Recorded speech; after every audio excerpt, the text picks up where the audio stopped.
Welcome back to the Broadman Word, and we are looking at just one of the most fascinating women in Scripture, and for a lot of different reasons. But here, I think the biggest thing that we can see is that nobody is too far gone for God to save and to have them be a part of his grand plan.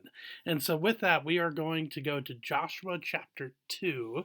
Joshua chapter 2, we're going to start in verse 1. We're going to look at verses 1 through 14 today, and then we will continue on from there.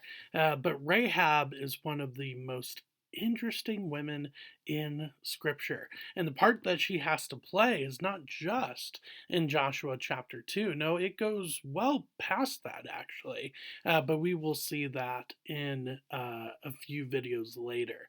But today we are just going to see her introduction and what she is planning to do for the Israelites that are there to see her or are in Jericho. So, with that being said, Joshua chapter 2, verse 1.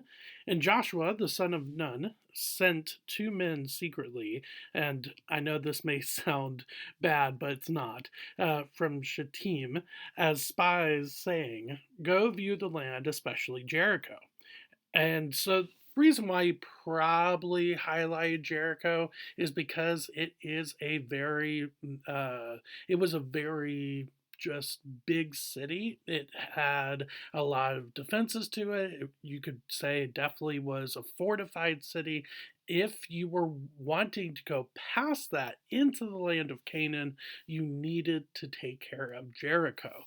And so it is something that needs to be taken care of by the Israelites. Picking up verse 1. And they went and came into the house of a prostitute whose name was Rahab and lodged there. Now, it's interesting why they chose here. Especially if you understand scripture and understand the rules with sexual immorality that are in scripture. Why would they stay at the home of a prostitute? Well, again, these are spies, and they are called spies at the start of verse 1.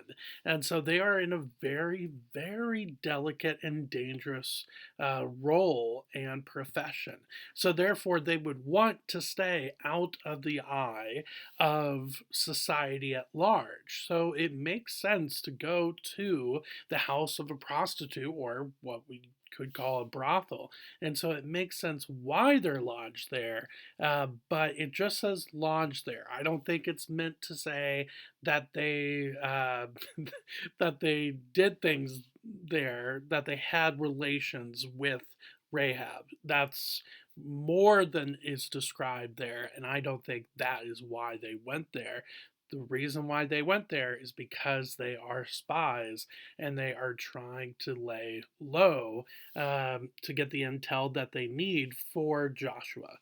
So, verse 2. And it was told to the king of Jericho, "Behold, men of Israel have come here tonight to search out the land."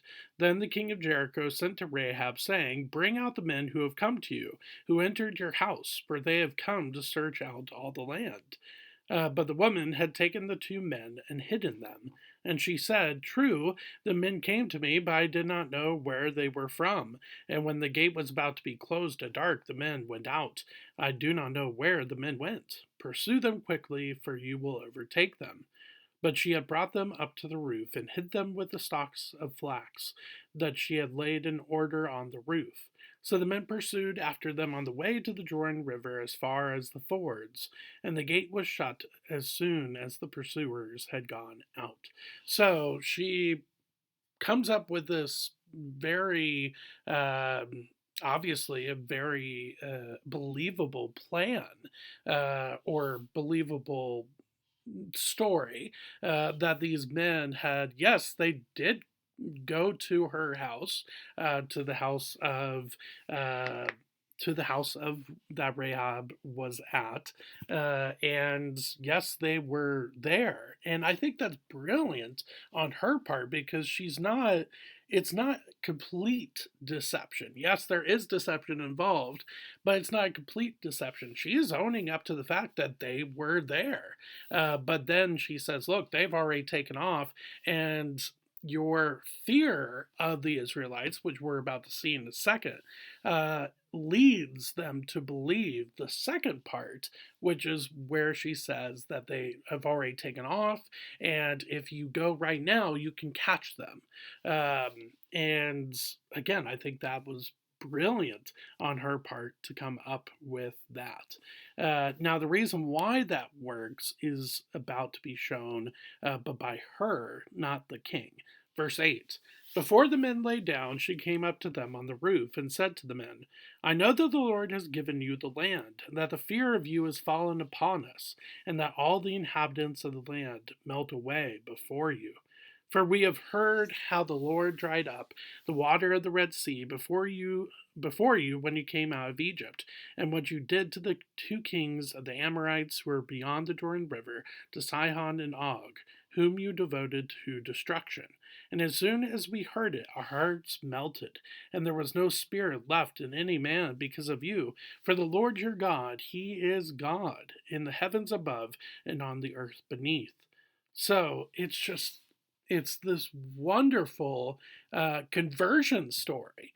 That this lady who has heard of the rumors of the Israelites are coming to Canaan, they are coming to Jericho, and everybody's just freaked out about, which is why the soldiers that come to talk to Rahab, that are sent by the king, uh, of Jericho. No wonder they bought her story and took off to go find them, because everybody is just freaked out, and for good reason. The everything that happens in the book of Exodus leads up to the book of Joshua, where now they are having this just grand entry into the land of Canaan.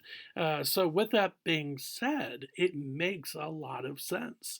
And this, in verse 11, is just simply just this beautiful confession and salvation proclamation by Rahab, and it's a beautiful, beautiful thing to see.